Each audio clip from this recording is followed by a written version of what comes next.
This is lecture 19 in section 3, recent deep neural networks.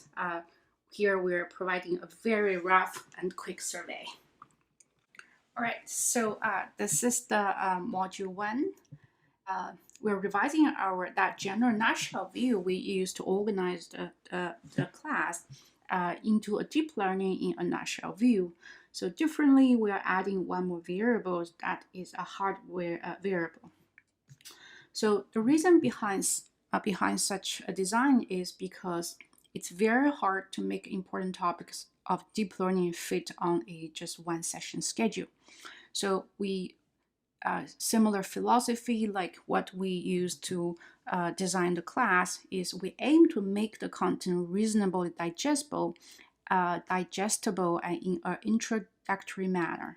And we try to focus on a modularity views by introducing important variables and the values of those important variables, because this can normally help us to highlight the most fundamental design choices about algorithm design, workflow, about why and what to learn and how to learn it, and hopefully to expose the trade-off in those the choices.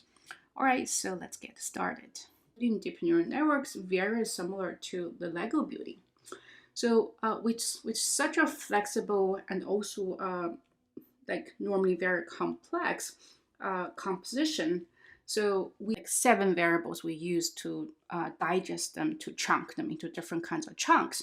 They are almost perpendicular variables, or variables are almost all like disentangled, but there's some kind of dependencies of the data types and also the representation of the F function. So we are going to talk about in the latter slides. So in terms of data, and deep neural networks are extremely powerful, and they have been shown like to work on 2D grade data, imaging data, 1D grade data, like texting data, audio data, and then 3D grade, their graph sets and programs, and they're really. And then in terms of tasks, I mean, it really goes beyond the traditional prediction tasks that the traditional machine learning focused on.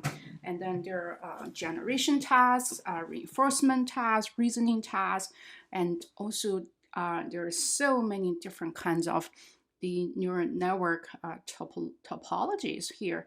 So F is really, there's so many different kinds because of this composable nature of neural networks. And there are many different kinds of new loss functions, new optimization formulation, new optimization strategies.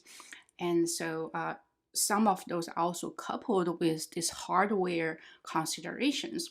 And then because all this deep learning got so popular and so better used, and also more popular, more used, so people start to move from only just accuracy or prediction performance into other type of metrics like interpretability, safety, trust, and also it's getting just to be more and more similar to like a software management.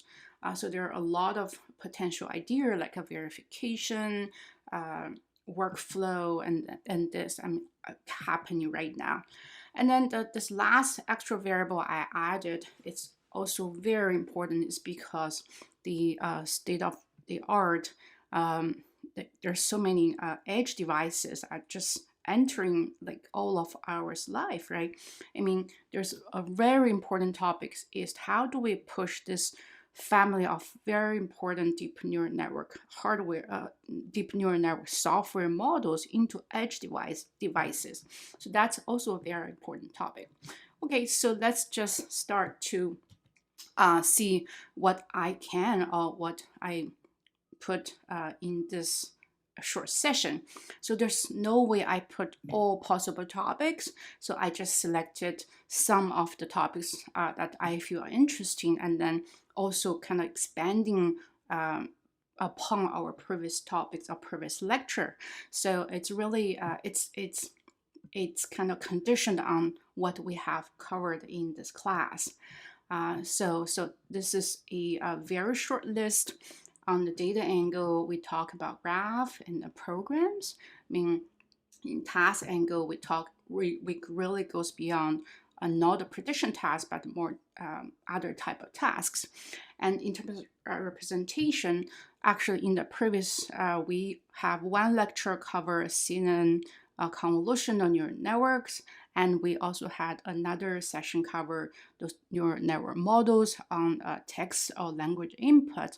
So we will not talk about them here. And then I will put a few slides talk about compressed models. So they are more about actually when you push this existing models into these edge devices, what are the methods people are used to make the CNN or those neural language model to be smaller. All right, so and then I'll talk about I combine the loss and optimization together because it's kind of relevant, a little bit. They're not completely disentangled, so there are some kind of design choices are coupled, just similar to the data and function, the network representation are also somehow entangled. So for example, imaging data, convolution neural networks are really the dominant architecture to pick. And the one on the text data, these self-attention based transformer architecture are very, very, very much like dominating. So that's trying to say the data and F are not completely disentangled. And okay, so and then by the end, I also want to cover a little bit about this model properties, right? More, and how to understand, how to verify, how to forward, how to validate. So there's some really interesting work here, and it really goes beyond just the computer science, and it has a lot of connection to social science. And also interaction with human users. After I finished all the 4 modules, and I realized my nutshell index page doesn't have the module segmentations. So here it is. So this page is better displaying how the module are related to the different elements of the nutshells, and also inside each module, and how are the topics, trend topics we selected. Okay, so let's get started to each one of the topics I want to cover here. So first is this, in terms of data variables, this recent selected trend that I selected is, so the majority of deep learning work actually on the vision input, imaging input, and also currently is the language plus language input. And in the past few years, there are a lot of work trying to design deep neural networks on graph, trees, and sets, and also on programs. So let's see, the recent trend one is a variant of input on graph, trees, and sets. So there are some kind of properties in terms of graph is the order invariant property. So for example, like for a drug, I mean a molecule drug, and when you represent it, you try to predict the drug maybe binding affinity to a specific protein. And you really, there's a very important property in the model is for all the possible ordering of the node, because when you represent it in the computer, there's ordering of the nodes, right? But that binding of property shouldn't coupled with how you order the node and to represent the graph. So this is a very important called node order invariant models. We need this kind of order invariant models to model to represent graphs. So that's more like a foundation of the graph neural networks. So there are a lot of recent papers. So this is an old list from 2017 surveys. So there are something called graph like there are graph convolutional networks, gated graph neural networks, message passing networks. There's also a lot more recently, so feel free to check out. You can just search graph neural networks, and there's so many recent interesting papers. All right, so this is on the graph input. So the second trend is people like trying to use deep neural networks to represent computer programs, and then on those representations to do some tasks like a program induction. And this is extremely interesting because the input type are discrete symbols, and the task is not simply kind of summarize and then try to predict towards a few like predictive variables, and the output actually are mostly very complex. So for example, so this is the symbolic. For example, your neural network try to do, so the input is 2 plus 3. So you want a neural network to learn and to generate 5 without using this addition, that logic. So when you show enough of these pairs, you want the neural network to learn to be an addition.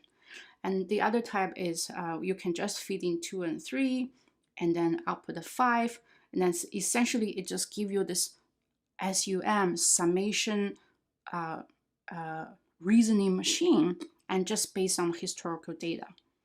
And by this way, actually you can just make neural network to replace your programs by providing enough input and output historical or input-output pairs.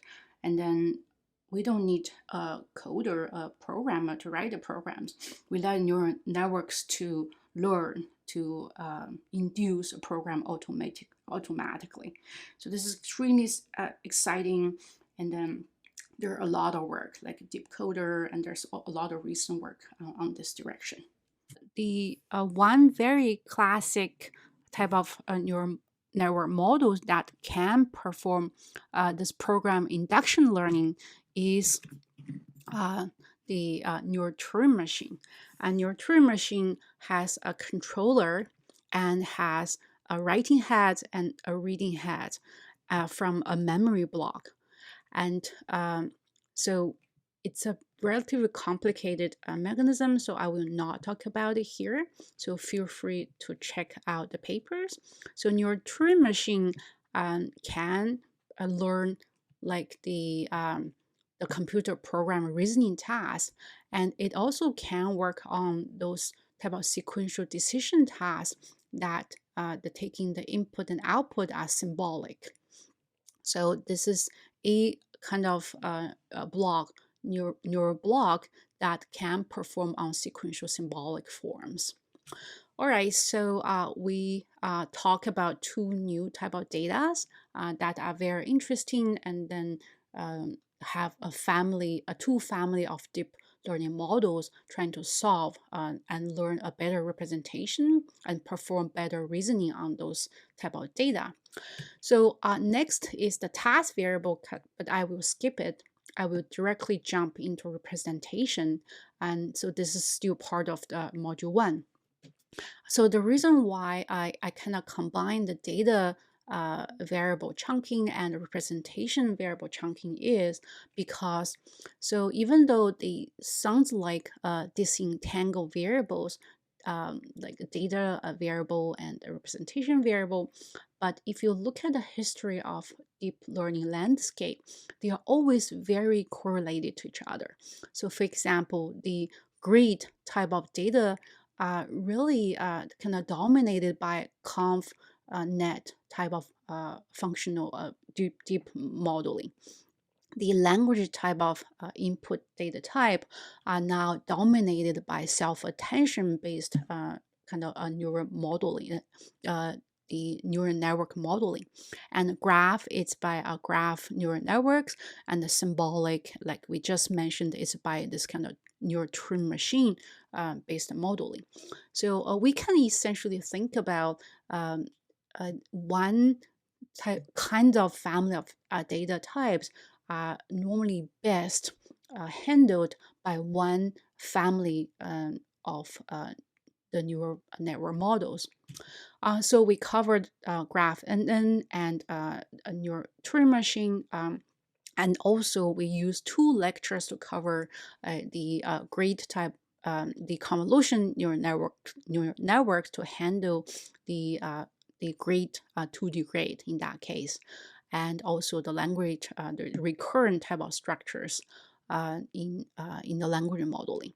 So here I will just skip over very quick those things we don't have time to cover during the CNN when we talk about our ConvNet is, so we talk about very basic structure of ConvNet is to model this translation invariant and the local properties. But when you stack multiple convolution layers, essentially you're learning this abstract features more and more abstract. So for example, this most basic convolution layers learn this lower level features like edge features, and then the next level of convolution, it's learning something more like a textual type of features, and then even higher levels are those kind of motif, object motif level structures. So when you stack multiple convolution blocks, you're learning more and more abstract features. So that's the multi-layer conv neural networks really trying to learn. So convnets are everywhere whenever you have this kind of visual inputs. So for classification, retrieval, detection, segmentation, it also used when your data can be represented as a matrix form. For example, in the case of AlphaGo, and people don't represent them like a symbolic input. And in the AlphaGo formulation, it's this matrix, it's treated as an image, and then using a convolution block, CNN, and to as the input representation, as the input, and handle the input matrix, and then convert this into a decision of the next position to put to play the go. So actually this 19 times 19 is relatively small, right, compared to the regular image. And a fully connected feed-forward network is supposed to work fine. But in the AlphaGo paper, CNN was shown to perform much better than just the fully connected. So other than the imaging vision input, the ConvNet is also very popularly applied on this speech audio type of analysis. So here, so you can think about there are 2 coordinates. One is time coordinates, the other is frequency coordinates. And then you can just apply convolution, and the filter moves in the frequency domain. Besides the convolution basic block, there are many variations of the convolution with other type of blocks like residue type of links and or capsule. So especially the residue skip connections are like milestones to in this CVPR 2016 paper, and this is a very important step that enabled convolution like type of modeling to be able to have many layers of convolution, and because of the residue connections. So feel free to check out this paper and the state-of-the-art convolution models in the model zoo. Majority relies on the like residue type of connections. All right, so like that's the thing I want to talk more about convolution, convnets, and also a little bit more about the neural language models. So we actually covered in the last lecture on the glove word-to-vector models, and then Elmo, and then a little bit transformer, a BERT model. So there are many recent advances related to the BERT models. There are this XLNet model, Rabata model, Distill-BERT, GPT-2, and there recently NVIDIA has this version of BERT models, and then GPT-3. It's just getting so very exciting, and really many breakthroughs in this handling language data right now. So we can also use this kind of graph representation to draw like a recurrent neural network, LSTM. There's a subtle differences here, and then a gated recurrent units, attention type of basic attention in this graph. So there are even more actually in this link. I mean, this author visualized many different kinds through a kind of normalized vocabulary of small symbols and then put them together. So feel free to check out. And this is really nice visualization of the network topologies. But everything is before 2017. So I hope there should be some 2017 afterwards versions, but I did not find one. But anyways, everything before 2017, this link have a really nice like zoo visualization collections. Okay, so this finished the module 1. So we covered the data variable and this correlated F topology architecture like variable. So now in module 2, we will focus on kind of a new task. Great, so we finished the current module, and this specific ending clip is recorded after I finish all the 4 modules, and I realized my nutshell index page doesn't have the module segmentations, so here it is. So this page is better displaying how the module are related to the different elements of the nutshells, and also inside each module, and how are the topics, trend topics we selected. Okay, so great. I hope you enjoy the content, and see you in the next module.